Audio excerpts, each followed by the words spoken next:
A Shot in the Dark by Silverpup. Chapter 19. Bomba remembered her hands the best. They were soft and strong hands that chopped vegetables and kneaded dough. They only fleetingly knew what it was like to hold an axe, and they never strived to hurt anyone. With deft fingers they had braided his hair and combed his beard out at the end of the day. They had soothed his backaches and rubbed the tense knots out of his shoulders. He had worshipped those tanned hands and decorated them with silver and iron rings because she did not care for gold. He had held those hands in his own clumsy pair as they walked home together or after they had made love. He had kissed them when she told him that he was to be a father. They had in turn wiped away his tears of joy. They weren't there to wipe them away when Smaug came. The years after Erebor fell were a haze to Bomber. He could recall only vague images of fire and screams and wandering for days on end. He remembered a soothing voice guiding him along, but for the most part the memories were fuzzy and unclear. He probably would have continued like that for the rest of his days if Biffer had not forced him awake with a hard punch to the face. Biffer, his little brother who watched their father burn alive, who saw their mother crushed by a falling pillar, whose back was covered with the burns of Smaug's fire, forced him to wake up and see again. Biffer had dragged him out of his fog and made him remember what it was like to live. He had saved him in every way, and Bomber could never repay him for it. He was so very lucky in that regard that he had a brother who loved him so much. Bilbo Baggins was not so lucky. The Hobbit did not have a brother. He did not have any siblings or parents left, and his kin were very far away. He had only the dwarves and a lone wizard to accompany. Bomber did not know if they could be enough for the single hobbit with a broken heart, but just as Biffer forced him to live, he would force Bilbo to carry on, because he understood now why his brother fought so hard for him. He understood that love, for a spouse or brother or a friend, was still love. And love? Well, that was always worth fighting for. Bilbo found himself exploring Erebor over the next few days. He stuck mostly to the secure areas, such as the throne room and armory, and avoided the unstable mines and deep halls. He found himself leaving footprints in the dusty halls and stairs as he rediscovered the glorious dwarven city. Sometimes one of the others joined him, but most of the time he explored alone, getting lost in his thoughts and memories and plans for the future. Balin and Gandalf had still not returned, but he was not worried. He estimated that it would take them a good week before they would return to Erebor. He hoped that when they did return, they would bring news of Azog and his ilk, and then he could begin to help his friends prepare for the upcoming battle. He hoped that perhaps the Battle of the Five Armies would not commence, but he wasn't about to take any chances. Not with the lives of the 3 royal dwarves on the line. With nothing more to do but wait, Bilbo took to watching his friends in between his explorations. Thorin in particular he kept a close eye on when he went through the mountains of treasure. So far none of them had displayed any madness or stirrings of greed over the gold, but he didn't let his guard down. Sooner or later, one of them would be consumed by it. And considering his luck, Bilbo knew it would most likely be a certain dwarven king. Eventually, during one of his walks through Erebor, he found himself in the massive throne room. It was indeed an architect of wonder, as Fili had claimed, and he took a long time admiring the carefully constructed statues that lined the colossal chambers. He could not begin to imagine how the dwarves had gone about building something so large and detailed. Not even Rivendell could boast such an architectural wonder. When he eventually made his way to the actual throne, Bilbo was surprised to find it already occupied. Thorin knelt on one bent knee in front of the throne, with something unseen in his hands. He seemed to be whispering a string of unbroken Khuzdal in what almost sounded like a prayer. Bilbo patiently waited until the dwarf finished speaking before finally making his presence known. Thorin? The king's wide shoulders and back visibly tensed before relaxing. He slowly got to his feet and turned around to face the hobbit. He smiled politely, but Bilbo saw that his brows were slanted and his eyes shadowed by something he could not place. Bilbo, I did not hear you approach. Hobbits are very good at being quiet when it suits us, he explained, moving closer to the royal dwarf. What are you doing? Oh, I was apologizing to my grandfather and father, the warrior explained, waving a hand at the throne behind him. In his other hand, Bilbo realized he held the key to the secret door. What are you apologizing for? He wondered. I I could not protect them, Thorin admitted, closing his eyes and grimacing. At the Battle of Azanul-Bizar, my grandfather died at Azog's hands, and my father, Gedda found him before he died. He had been tortured to the point where he could not even recall his own name. They were my kings and kin, and I could not save either of them. Oh, Thorin. Bilbo sighed, feeling torn between laughing and crying. He knew that Thorin carried guilt and grief in his heart over the fates of his family, but he had not imagined that it would be so great. How much more would his king take onto himself until he realized that some things were not his responsibility? That some things could not be changed, no matter how many tears you spilled or how zealously you wished it. It's not your fault that they died, the hobbit said, and when Thorin began to protest, he reached up with one hand to cover the dwarf's mouth. Don't interrupt me, he ordered, raising his voice. Just be quiet and listen for a moment. Your grandfather died in a battle that he chose to participate in. Your father died after being captured by an evil that we cannot begin to understand. Neither situation was something you could have predicted, let alone changed. So stop blaming yourself for what happened. I highly doubt that your kings would want you to spend the rest of your life believing you failed them when it was you who managed to reclaim Erebor. Thorin sighed and tapped at the hand that obscured his mouth. When Bilbo finally released him, he sighed again and rolled his eyes. You are ridiculously stubborn and annoyingly logical, the king grumbled, but his eyes had softened into a pale robin blue. But thank you for your words. They have, oddly enough, made me feel better. The burglar grinned. We hobbits are rather good at that too. Common sense, I mean. Oh, and cooking. We are very good at that too. And eating, added the dwarf, his mouth quirking up into a half-smile that was unfairly handsome. You're rather good at that too. Yes, well, what good is cooking if you don't eat well? He pointed out, tossing his head back so that his hair wasn't in his eyes anymore. Thorin watched him before nodding to the hobbit's head. Your hair has grown quite a bit these past months.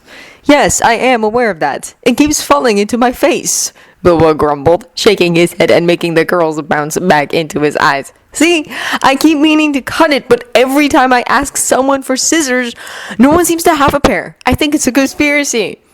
Thorin did not laugh at his joke as he had intended. Instead, the king did something much, much worse.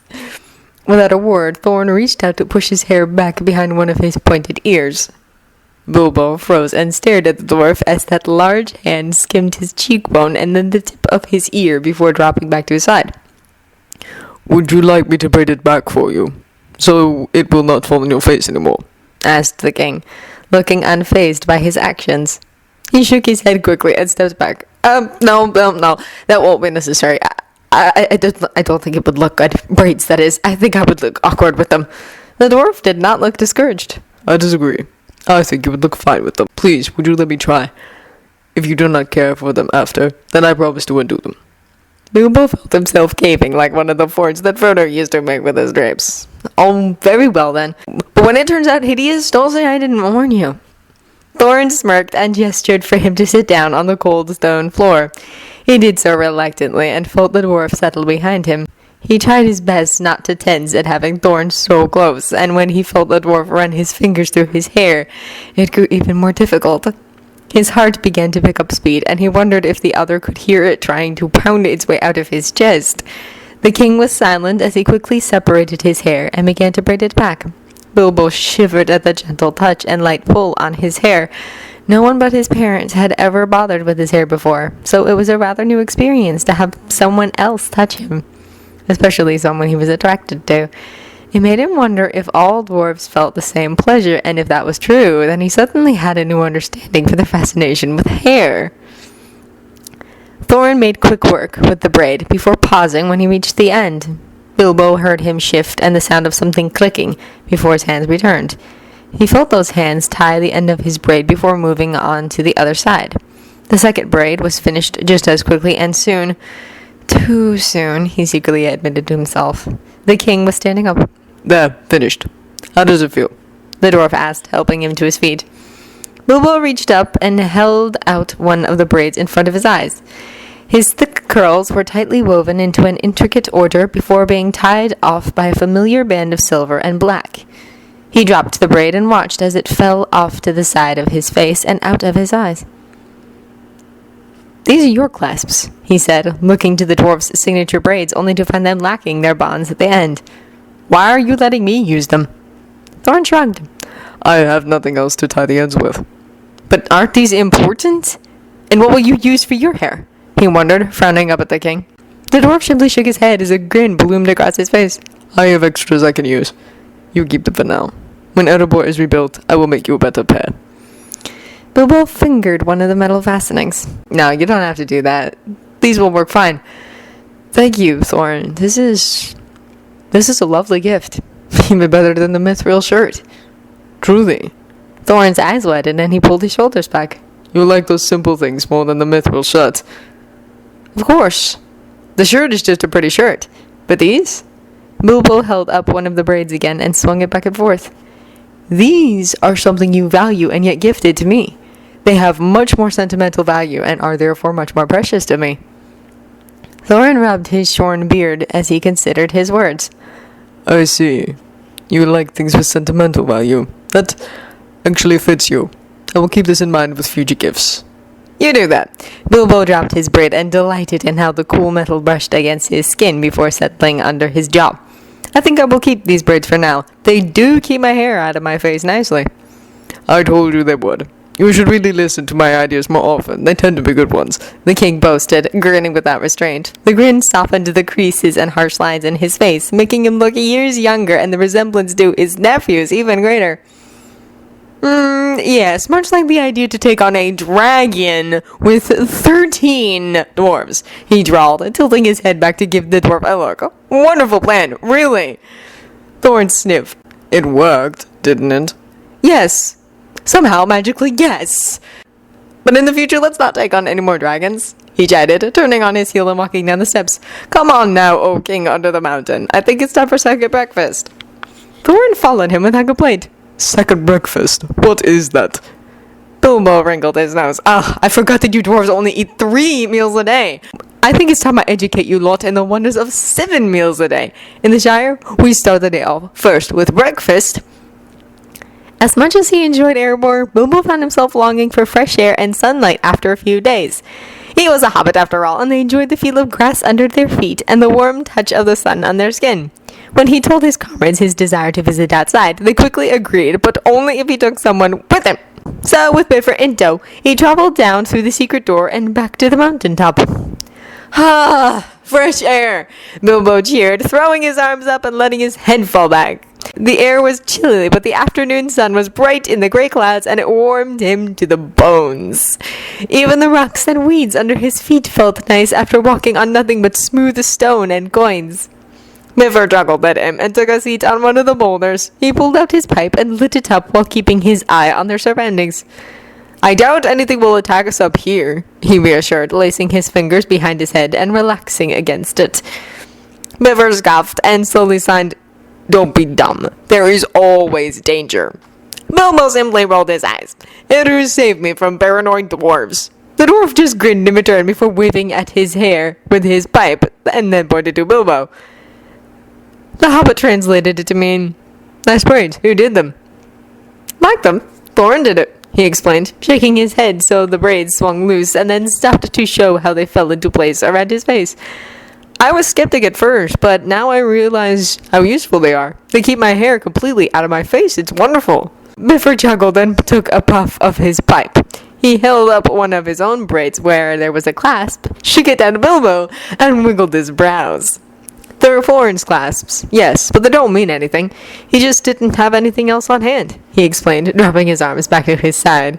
The dwarf snorted and signed, Doubtful. It's true. Why would you think differently? He wondered. The dwarf shrugged and signed, You should tell him how you feel. Bilbo froze. What? What are you talking about? Biffer sighed and gestured to his heart before signing, You love him, I know it, don't lie. The hobbit swallowed as he felt his knees weaken. It took every bit of his strength to keep himself from falling to the ground right then and there. How did you find out? The battle with Smaug. You were so scared for him. That fear came from love. Biffer signed slowly, giving him a knowing look. Bilbo flinched before moving swiftly to the dwarf to grasp his free hand in both of his. Please don't tell him he can't. No, he just can't. He would feel guilty for not loving me back, and it would make our relationship ever so awkward. I couldn't stand it if I lost his friendship over this. Biffer stared at him with wide eyes through his rant. Sighing, he put his pipe down so his hand was free and signed slowly, "You are a fool. Thorin would never turn you away over this." "You don't know that," he pointed out, tightening his grip until his knuckles turned a bloodless white. "Please, Biffer, promise me you won't say anything. Please." The architect sighed and signed, "I won't tell him. It is not my place to speak for you." The hobbit's shoulders slumped as he felt his panic give away to relief. "Thank you, Biffer. You have no idea how much I appreciate your silence." Biffer patted his shoulder and gave him a half smile. He gently pulled his hand free and signed, "It's not a problem. But you have to tell him someday." "No, I don't," he denied, moving to sit on the ground next to his friend. He pulled his knees up to his chest and leaned back against the dwarf's thighs. "If possible, I'd prefer it if he never found out. I couldn't stand his pity or to make him uncomfortable." "You won't. Thorin would probably appreciate hearing it," the dwarf signed before picking his pipe back up. He scoffed lightly. "So you say. Regardless, I won't be telling him anytime soon. There is far too much to do at the moment." Biffer, bless him, did not keep trying to change his mind. Instead, he patted his head and offered him his pipe. Bilbo gratefully took it, and the two spent the rest of the afternoon enjoying the sunshine and ignoring the unspoken words between them. The dwarves tried their very best to throw a feast every night since the defeat of Smaug. It was rather difficult, though, as they slowly ran out of food, were out of ale by the first day, and lacked any good pipe weight. But they had their music and each other, and that was enough for them to throw a party. That was why, for the fourth night in a row, Bilbo found himself laughing and singing along with the others as they made up their own songs. It was also during this feast that Bilbo found himself watching Thorin play the harp. The first time around, when he first discovered that the king played the harp of all the instruments, it had understandably stunned him. After all, Thorin hardly gave the impression of being a soft dwarf. But after spending months with the king, Bilbo had eventually realized that Thorin did have a soft underbelly, no matter how much he glowered and glared. It was just hidden under that ugly coat and nasty scowls. That soft side was only shown in 3 ways. The first was when one of their comrades got hurt or sick. The second was usually aimed at Fili and Kili. The third and final time was when he played his harp. This softness was not known only to him. Earlier, when browsing through the treasure, they had stumbled upon a harp as tall as Bilbo, made of silver and gold. Fili and Kili had taken one look at it before declaring that their uncle had to keep it. Thorin had growled and groaned, but did not turn down the lovely instrument. Since then, he had taken to randomly playing the elegant harp throughout their celebrations. That night, as Bilbo watched him pluck one clear note after another, Thorin finally noticed his impolite staring. He stopped and raised one brow at the hobbit before speaking. "Would you like to learn?" Bilbo blinked and looked behind him to see if someone else was standing there. When he realized he was alone, he turned back to the king and pointed to himself. "Who, me?" "Obviously," droned the dwarf, his other brow joining its twin. "I can teach you to play if you wish to learn." He bit his lower lip and swept his eyes over the gleaming instrument. "I don't think you can teach me. I'm afraid I've never been very good with music." The king clucked his tongue and shook his head. "Are you giving up before even trying? I didn't think you so much of a coward, Bilbo." "And beating people only works on your nephews in Dwalin," he grumbled back even as he got to his feet and marched over to the dwarf. "Fine, how does this blessed thing work?" Thorin rose to his feet and motioned for Bilbo to take his seat. Once he was seated behind the harp, Thorin moved back to sit behind him, and he suddenly found himself boxed in by the dwarf. Maybe this wasn't a good idea, he thought, tensing as Thorin pressed in close. You could feel the hard chest and abdomen press against the curve of his back and shoulders as the king reached around to grasp the hobbit's hands. He watched those hands, large and calloused and so very different from his own soft pair, as they guided his fingers to the strings of the harp. He could even feel the rasp of Thorin's beard against his ear as the dwarf leaned forward to get a better look at the harp. He hoped the king did not notice how tense he was, or that he was now consciously aware of every breath he took. It would just make the whole scene even more awkward. "Put these fingers here and here. There, like that. ordered Thorin as he placed his fingers in the correct position. Bilbo expected him to then release his hands and possibly get far, far away from him. But instead, Thorin did something much worse. He helped the hobbit play. The king gently manipulated his fingers into pulling the correct strings until a clear but unfamiliar melody was produced. Bilbo watched, a bit awed really, as the dwarf was able to puppet his clumsy fingers into producing a graceful melody. Eru knew he wouldn't be able to do such a thing on his own. "I don't think I have ever played something so well before," he muttered, and felt the chest behind him rumble as Thorin chuckled. "That is because you have a king playing for you," the dwarf teased back. Bilbo found that he was too much aware of how close those lips were to his cheek. With the slightest turn, the king would end up kissing more than Bilbo's cheek. "Stop it, Bilbo, you old fool, before you do something stupid!" He forced himself to focus instead on the harp and the song being played. Anything but the broad dwarf behind him. "Oh, what is this song called?" "Baraz Bazaar," replied the king, playing a sharp note. "It means Red Valley in common. Do you like it?" "It's pretty," he admitted as he listened. "A bit sad, though. It sounds almost wistful." The dwarf nodded, and Bilbo tried not to shiver as a long braid fell forward to tickle his collarbone. "This song comes from a tragic story of a cousin, a dwarf lady, who was fair and gifted in her craft. She one day caught the eye of a foreign king who stole her away while her father was gone. Her father, a powerful king himself, waged war on this foreigner to get his daughter back. The cousin, who by then had fallen for her husband, tried to cool the fires of her father's anger but could not. Even the foreign king tried to stop the war by offering all the wealth and riches of his kingdom. But the father had already drawn a sword, and a drawn sword could not be sheathed until it tasted blood. So they went to war and fought all day until night fell and everyone lay dead. The cousin came and walked among the dead, and with her magic brought them all back to life. The next morning the war continued until dusk, where they all fell again, and the cousin used her magic once more. The cycle continues on, and the two armies are cursed to fight forevermore, while the cousin weeps alone for her husband and father." "That is a sad story," Bilbo said softly as he thought of the poor maiden who could not save those she loved despite her talent. It was an uncomfortably familiar tale. "I wish it had a happier ending." "Most dwarven stories are sad," Thorin explained, his voice lowering a notch. "We are not a lucky race when it comes to happy endings." Bilbo flinched. The king was far too correct in his statement. The dwarves were possibly the unluckiest of all the peoples in Middle-earth. The only ones who could possibly rival them were men, who fell too easily to their own desires. Possibly the orcs and goblins as well, but they really did bring disaster upon themselves. "Perhaps this tale will end happy," the king continued, failing to notice his flinch. He played one last note before finally releasing Bilbo's hands and pulling away.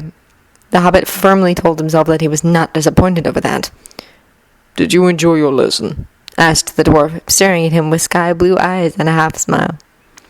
"Oh yes, it was nice.